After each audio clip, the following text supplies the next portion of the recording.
My Uber driver handed me his phone without saying a word. I looked down at the screen and my heart stopped. The text said, "You're in danger. Play along. Don't react." Before I could even process what I was reading, I heard all 4 doors lock at once. He looked at me in the rearview mirror with the most serious expression I'd ever seen and said just 2 words, "Trust me." 10 minutes later, when we finally stopped, I realized this stranger had just saved my life. My name is Rachel Torres. I'm 26 years old, and I work in marketing for a tech company here in Austin, Texas. I live by myself in a small apartment on the east side of town, about 20 minutes from downtown. My older sister Nina lives in Houston with her husband and their 2 kids.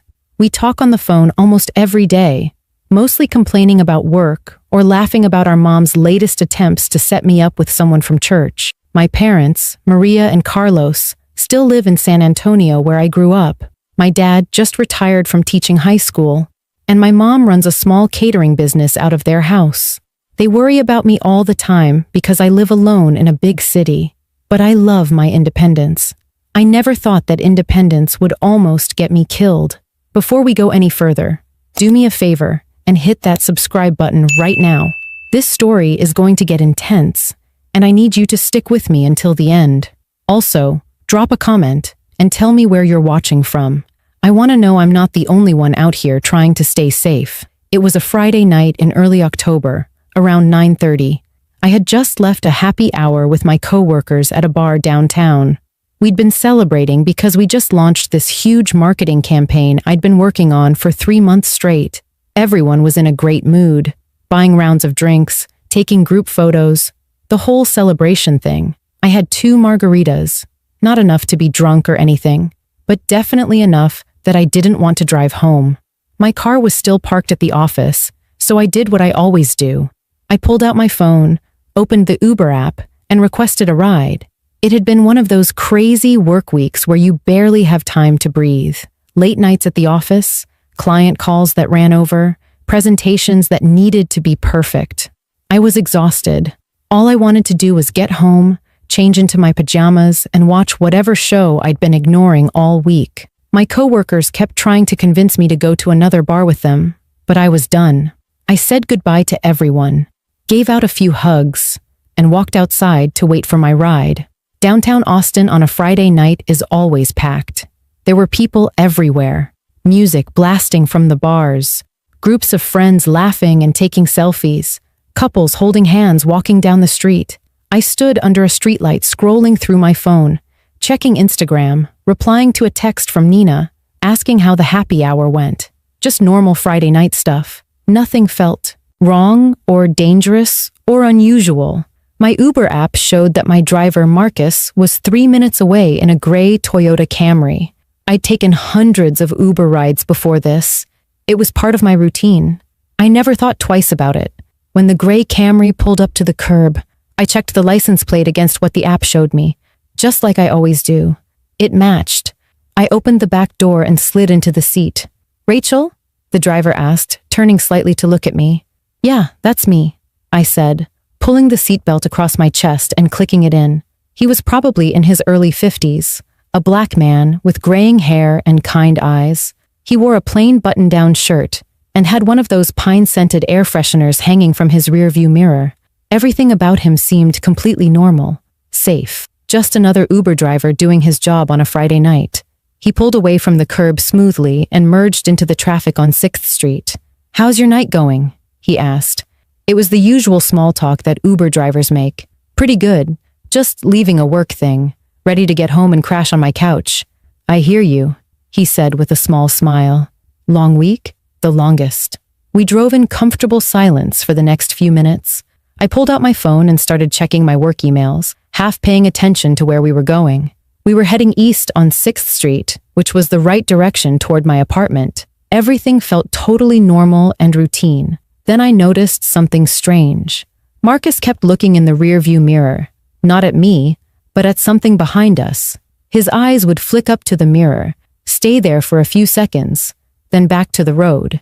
His jaw was tight. His hands were gripping the steering wheel harder than they needed to be. I felt a small flutter of anxiety in my chest, but told myself I was being paranoid. I turned slightly in my seat and looked out the back window. There was a black SUV, a few cars behind us, but the streets were busy, so that didn't seem weird. Lots of cars were heading in the same direction. Then Marcus made a sudden right turn that definitely wasn't part of the route. My phone buzzed with a notification from the Uber app saying we were taking a different way, and it would add 3 minutes to my trip. Drivers do that sometimes to avoid traffic, so I didn't think too much about it. But something felt off. That's when Marcus reached back over his shoulder without saying anything and handed me his phone. The screen was already unlocked and open to his notes app. There was a message typed out in big capital letters. "You're in danger. Play along. Don't react." My whole body went cold. I stared at those words, reading them over and over, trying to understand what was happening. Was this real? Was he threatening me? Was this some kind of sick joke? My hand started shaking as I held his phone. I looked up and met his eyes in the rearview mirror. The look on his face told me this was not a joke. This was serious. This was real. Then I heard the sound that made my heart stop. Click, click, click, click. All 4 car doors locked at the same time. "Trust me," Marcus said quietly, his voice calm but urgent. "I need you to act completely normal. Look at your phone and laugh like I just said something funny. Smile. Pretend we're having a regular conversation." Every single instinct in my body was screaming at me to panic, to demand he unlock the doors, to call 911, to do something. But there was something in his voice, something in the genuine fear I could see in his eyes that made me stop. Against every logical thought in my head, I forced myself to look down at my phone and let out a fake laugh. My hands were shaking so badly I could barely hold it. "Good," Marcus said, keeping his voice low and steady. "That's good. Now I need you to listen to me very carefully and stay calm. There's a black SUV that's been following us since the second you got in my car. When you climbed into my back seat, a man in the passenger seat of that SUV took a picture of my license plate. They've been staying exactly 3 cars behind us for the past 8 minutes. Every turn I make, they make the same turn." My stomach dropped like I was on a roller coaster. I wanted to turn around and look at the SUV, but before I could move, Marcus spoke again. "Don't look back. Keep your eyes on your phone. Act like you're texting someone." He made another turn onto a quiet residential street with big trees and houses with porch lights on. "I'm a retired police officer. I worked for Austin PD for 23 years. I know what it looks like when someone is being followed. And this is not just random traffic. Someone is following you, Rachel. And they've been following you since before you even got in my car." My mouth went completely dry. I could barely get the words out. "Following me? Why would anyone be following me? I don't understand." My voice came out as barely a whisper, shaky and scared. Marcus kept his eyes moving between the road ahead and the rearview mirror, his expression calm but focused like he was back on duty as a cop. "I don't know why, but I know what I'm seeing. This isn't coincidence. When you requested the ride, where exactly were you standing?" I tried to think back through the fog of panic filling my brain. "Outside the bar, under a streetlight on 6th Street. I was by myself." Marcus nodded slowly, like that confirmed something he'd been thinking. "Were your coworkers with you, or had they already gone back inside?" I had to think for a second. "They'd gone back in. I was alone on the sidewalk waiting for you." He made another turn, this time onto an even quieter street. Through the back window, I could see the black SUV make the exact same turn, keeping that same distance behind us. My heart was pounding so hard I thought it might explode out of my chest. "Here's what I observed," Marcus said, his voice steady and professional like he was giving a police report. The black SUV pulled up to the curb about 30 seconds after I did. I noticed because they stopped in a no parking zone right behind my car. I thought maybe they were another Uber or Lyft, waiting for their passenger, but they didn't pick anyone up. They just sat there with their engine running. The second you got in my car and I pulled away, they pulled out and started following. That's when I knew something was wrong. I felt like I was going to throw up. Someone had been watching me, waiting for me, planning something. What do they want? What are they going to do? Marcus glanced at me in the mirror, and I could see he was trying to figure out how honest to be with me. I don't know their intentions, but I know this much. If someone is following you this deliberately, taking photos of the car you're in, matching every turn I make, they're not just curious. They have a plan, and that plan probably involved knowing where you were going. My brain suddenly clicked on something terrifying. My address. My home address is in the Uber app. They can see where I'm going. Marcus nodded. Exactly. Which is why I'm not taking you there. If they know where you live, and based on this level of planning, I'm guessing they do, that's the absolute last place you want to be right now. I'm taking you straight to the police station on 7th Street. It's public, it's well lit, and it's full of police officers. If they're really following you, they'll either back off when they realize where we're going, or we'll have plenty of witnesses and help. He made another quick turn, and I saw the SUV's headlights follow. Should I call 911 right now? I asked, already reaching for my phone with trembling hands. Not yet, Marcus said firmly. If you make that call and they're watching us closely, which I think they are, they might realize we're onto them. They might panic and do something dangerous while we're still on these quiet streets. Let's get closer to the station first. We're about 5 minutes away. I nodded, even though I felt like my whole world was spinning out of control. I couldn't wrap my mind around what was happening. Who would follow me? I was nobody special, just a regular person with a regular job. I wasn't involved in anything dangerous or illegal. I didn't have enemies. This had to be some kind of mistake. But then a memory hit me like a punch to the stomach. 3 weeks ago, I'd gone on 2 dates with a guy I met on a dating app. His name was Trevor. The first date had been normal. We got dinner at an Italian restaurant, talked about work and movies and the usual first date stuff. It was fine. Not amazing, but fine enough that I agreed to a second date. But that second date had felt different. Wrong. He'd asked so many personal questions. Specific questions. What was my exact address? What time did I usually leave for work in the morning? What time did I get home? Did I live alone or have roommates? Which grocery store did I shop at? Which gym did I go to? At the time, I'd felt uncomfortable, but told myself I was being paranoid. Maybe he was just trying to find common interests or plan future dates. But my gut kept telling me something was off. When he texted me after that second date asking when we could meet again, I'd politely told him I didn't think we were a good match. He'd responded with, "No problem, thanks for being honest." And that was it. I hadn't heard from him since. I thought it was over. I thought he'd moved on. But what if he hadn't? What if he'd been watching me this whole time? What if he'd been planning something and tonight was finally the night he decided to act? My hands started shaking even harder. "Marcus," I said, my voice cracking. "I think I might know who it is." Marcus's eyes locked onto mine in the rearview mirror, and his whole expression shifted to intense focus. "Tell me everything right now. Don't leave anything out."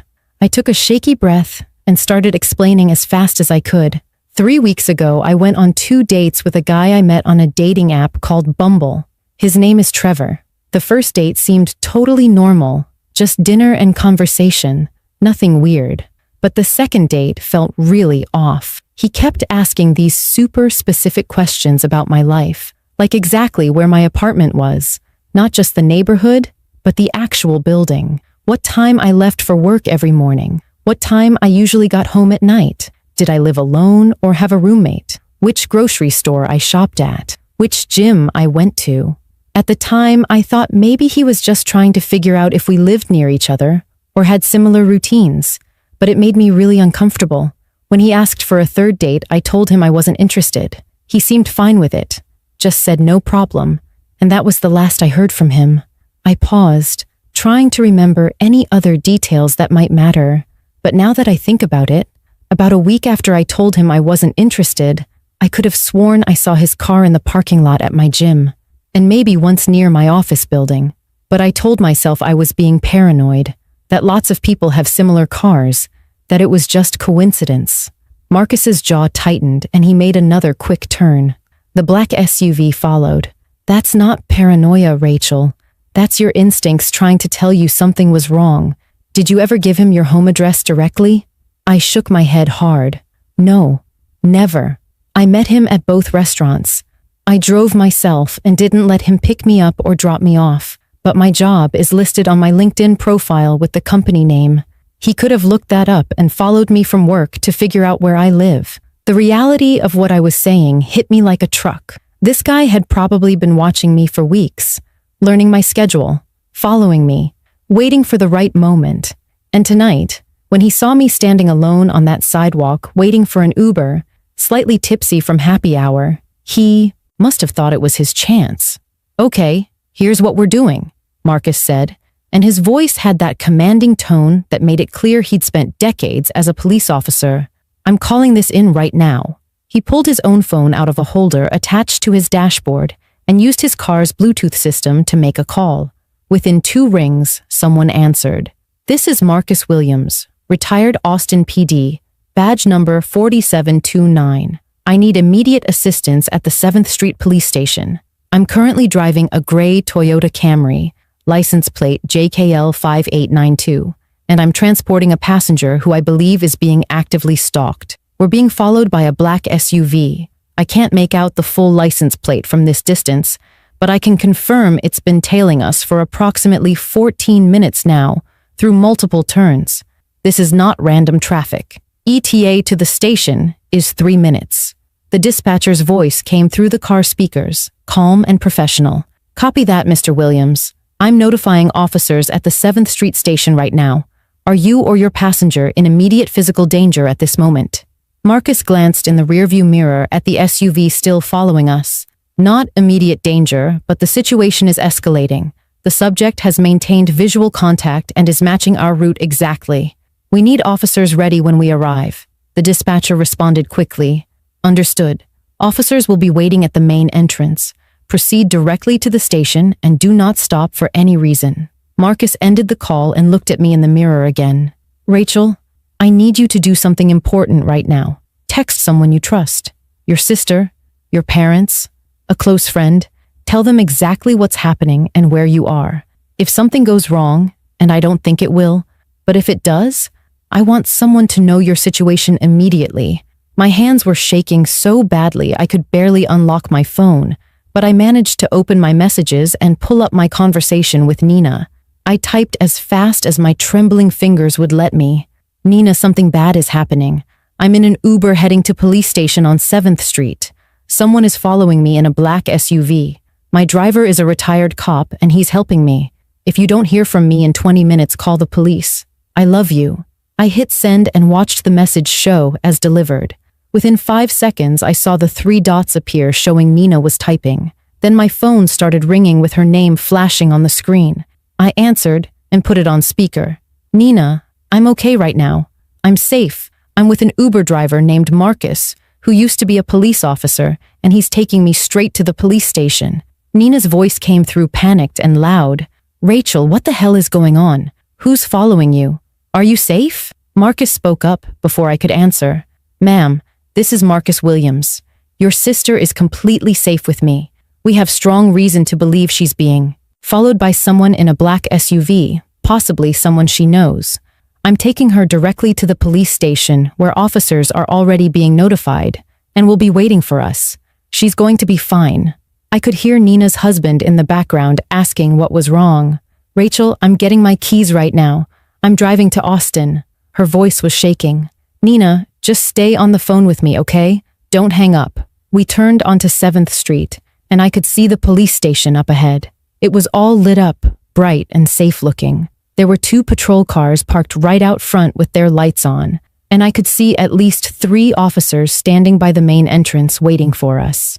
The sight of them made me want to cry with relief. The black SUV was still behind us, still following, still there. Marcus pulled into the police station parking lot and drove right up to the front entrance where the officers were standing. He stopped the car directly under the brightest lights. For a moment, everything felt like it was moving in slow motion. The black SUV slowed down as it passed the police station, and that's when I finally got a clear look at the driver's face.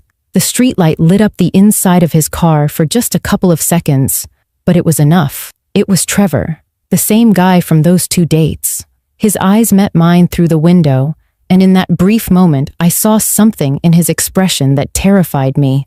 Anger, entitlement, like I'd done something wrong by rejecting him. Then he pressed on the gas and sped away down the street. My voice came out as barely a whisper. That was him. That was Trevor. Marcus was already out of the car before I could even process what had just happened. He was talking to the officers, pointing down the street in the direction Trevor had driven, giving them a description of the vehicle. One of the officers immediately got on his radio, and I could hear him calling in the information. Black Chevy Tahoe, heading south on 7th Street, possible stalking suspect, requesting units to locate and stop the vehicle. Another officer, a woman probably in her 30s, walked over to my door and opened it gently. "Ma'am, I'm Officer Hayes. You're safe now. Can you step out of the vehicle and come inside with me, please?" My legs felt like rubber when I stood up. Nina was still on the phone, and I could hear her yelling questions, asking if I was okay, saying she was already on the highway driving toward Austin. "Nina, I'm fine. I'm with the police now.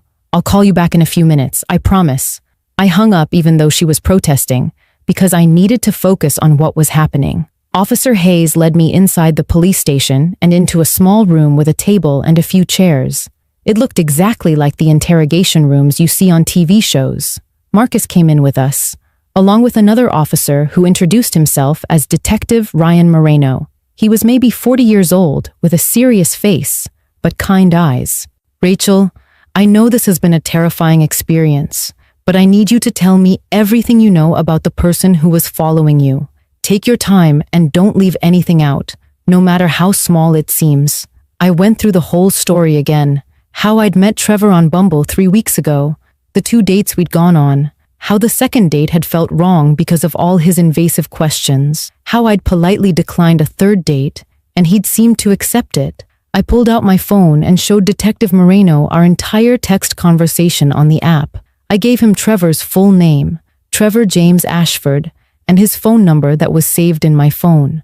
I described the 2 restaurants where we'd met. I told him about possibly seeing Trevor's car near my gym and my office in the weeks after I'd ended things, but how I'd convinced myself I was being paranoid. Marcus added his account of everything he'd observed, the timeline of when the black SUV appeared, how it had followed us through multiple turns, how the passenger had taken a photo of his license plate, how deliberate and calculated the whole thing seemed. Detective Moreno listened carefully, taking notes on a laptop. Then another officer knocked on the door and came in. "Detective, we got him." Officers stopped the vehicle about 2 miles from here on Riverside Drive. The driver matched the description, and identification confirms it's Trevor James Ashford, age 34, lives in Cedar Park. He's being transported here now for questioning. He paused and looked at me with concern.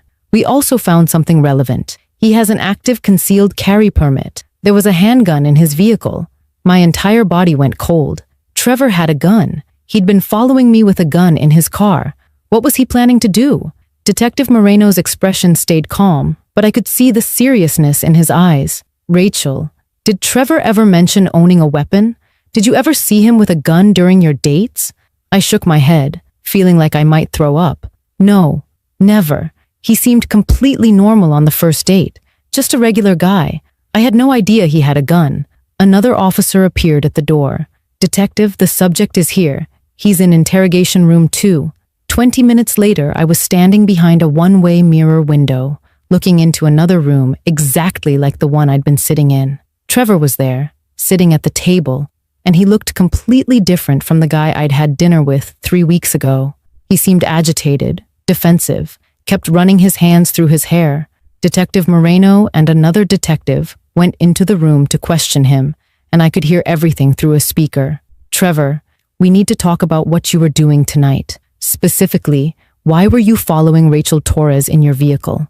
Trevor leaned back in his chair and crossed his arms, trying to look casual, but I could see his leg bouncing under the table. "I wasn't following anyone. I was just out driving. It's not illegal to drive on public streets." Detective Moreno placed a folder on the table between them. "You were photographed by multiple traffic cameras making identical turns as the Uber vehicle she was riding in. 7 different turns over a 15-minute period through residential neighborhoods. That's not coincidence, Trevor. That's deliberate tracking. Trevor's face flushed red. Okay, fine. I saw her getting into an Uber downtown when I was driving by. I was just making sure she got home safely. What's wrong with that? I was being a gentleman. The detective's voice stayed level and professional. She's not your girlfriend. She's not your friend. She explicitly told you she didn't want to see you anymore 3 weeks ago. So why would you need to make sure she got home safely? Trevor shifted in his seat, getting more uncomfortable. I was just looking out for her, being nice. She seemed like she'd been drinking and I wanted to make sure nothing happened to her. Detective Moreno opened the folder and pulled out several pieces of paper. We pulled your cell phone location data, Trevor. Your phone has been within 500 feet of Rachel's apartment building 17 times in the past 2 weeks. You've been to her workplace parking lot 9 times. You've searched her name on Google and social media 247 times according to your browser history. This isn't being nice. This is stalking. This is obsessive behavior.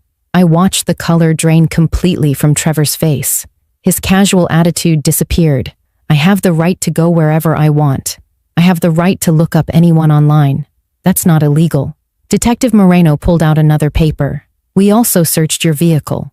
We found a notebook in your glove compartment with Rachel's daily schedule written out in detail. Her work hours, 8:30 a.m. to 5:30 p.m. The gym she goes to on Monday, Wednesday, and Friday evenings.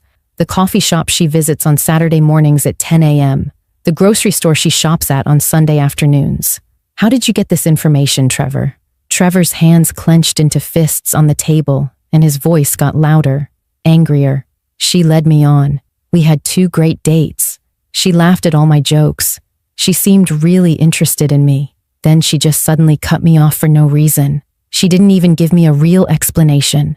After everything I did to plan those dates and make them special, she just threw me away like I was nothing. Detective Moreno leaned forward. She doesn't need to give you an explanation, Trevor.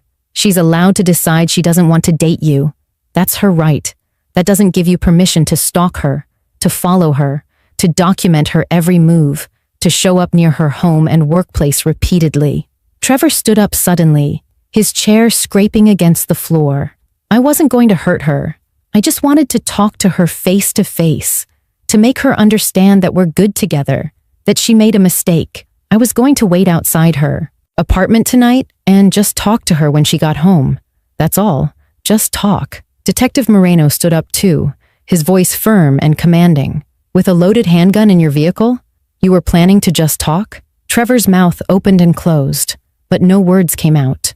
Detective Moreno walked to the door and called in 2 uniformed officers. Trevor James Ashford, you're under arrest for stalking under Texas Penal Code 42.072. You have the right to remain silent. Anything you say can and will be used against you in a court of law. I watched through the glass as they handcuffed Trevor and read him his full rights. He kept protesting, saying he didn't do anything wrong, that he just cared about me, that I was overreacting. But they led him out of the room anyway. My legs gave out and I had to sit down in the chair behind me. Marcus, who'd been standing next to me the whole time watching through the window, put a hand on my shoulder. He wasn't just going to talk to you, Rachel. Men like him don't follow women for weeks.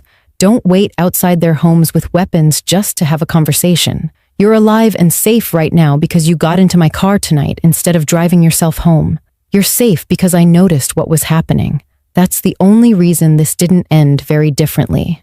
Nina arrived at the police station about 2 hours later, and I've never been so happy to see my sister in my entire life. She came running through the door and practically tackled me with the biggest hug I've ever gotten. She was crying and I was crying, and she kept saying over and over, "You're okay. You're safe. I've got you." My parents called my phone at least 5 times in a row before I finally had the strength to answer and tell them what happened. My dad wanted to get in the car immediately and drive up from San Antonio, but I convinced him to wait until morning. My mom was sobbing on the phone, asking how this could happen to her baby. It took me 20 minutes to calm them both down enough to hang up. The police kept me at the station for another hour, taking my full statement and going through every detail of my interactions with Trevor.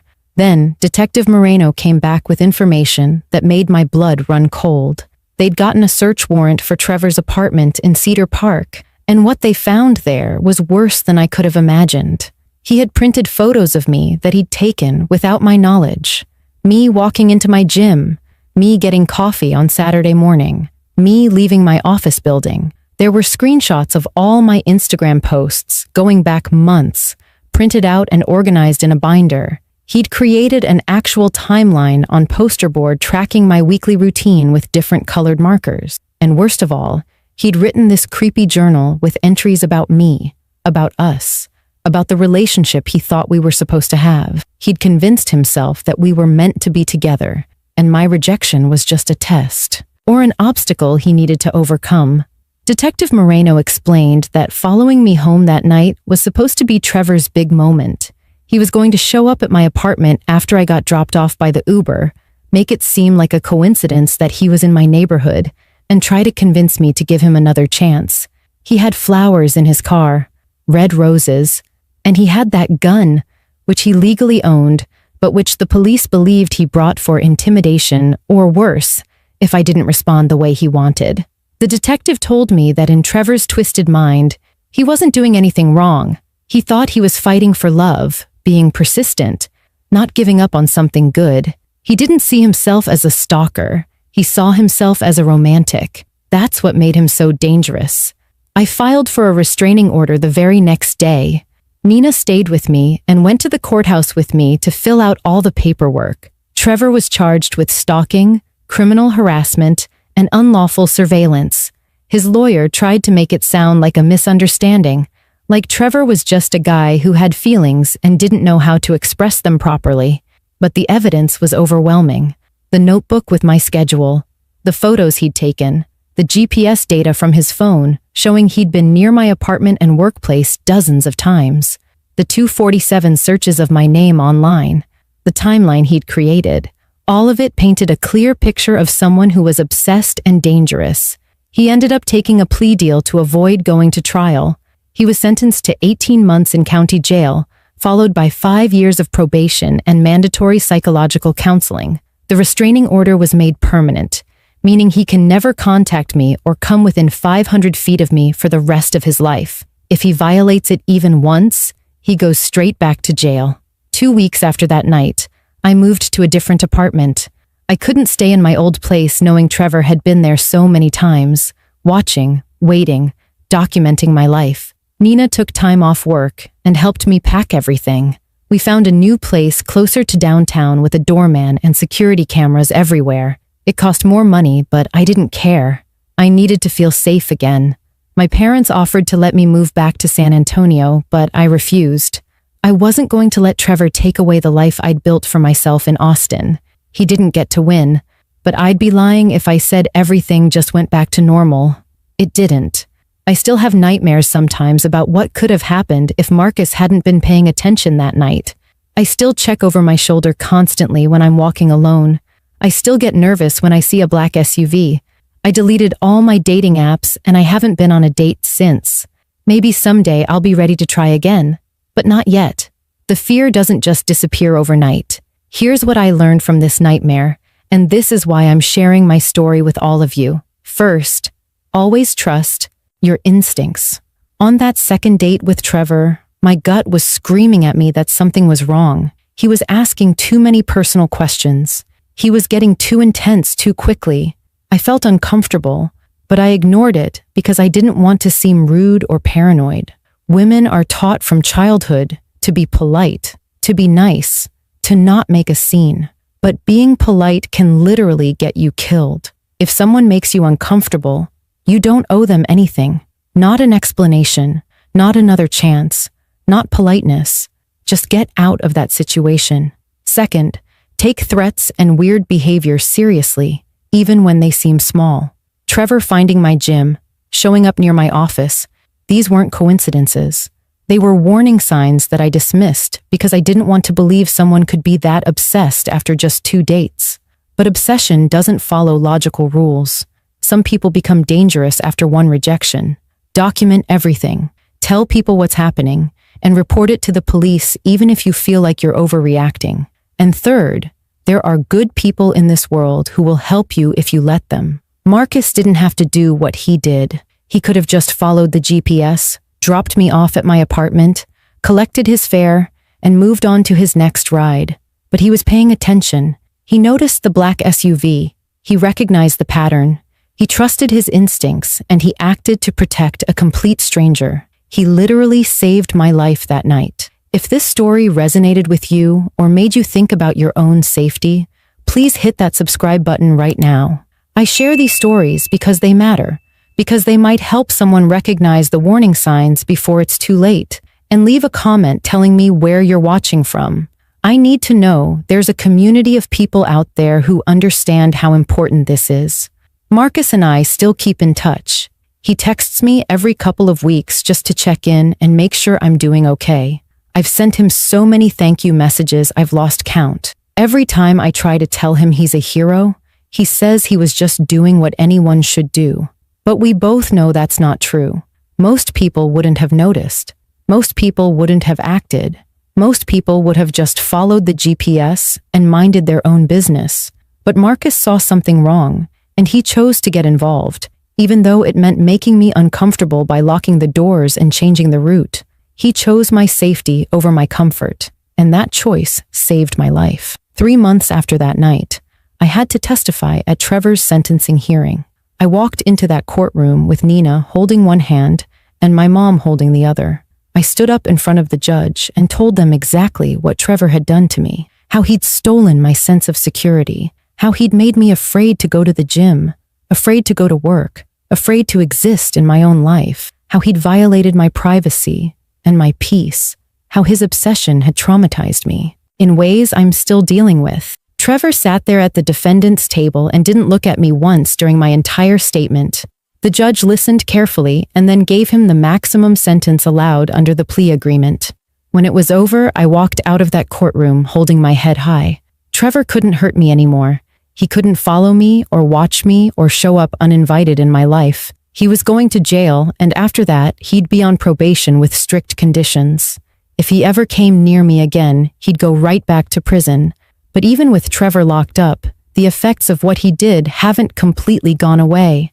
I'm more careful now about everything. I share my location with Nina every single time I get in an Uber or Lyft.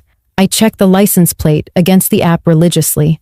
I pay attention to cars behind me when I'm driving. I notice who's around me when I'm walking to my car. I trust my instincts in ways I never did before. And I've learned that your safety should never be something you feel guilty about prioritizing. You don't owe strangers your personal information. You don't owe anyone who makes you uncomfortable a second chance. You don't owe politeness to someone whose behavior is crossing boundaries. Your comfort and your safety matter more than someone else's feelings. Marcus taught me that it's okay to make people uncomfortable if it means protecting yourself. It's okay to change your route, to lock your doors, to do whatever you need to do to stay safe. I think about what would have happened if I'd driven myself home that night, instead of calling an Uber. Trevor would have followed me directly to my apartment with no witnesses. Or what if I'd gotten a different driver, someone who wasn't paying attention, someone who just followed the GPS without noticing the black SUV behind us?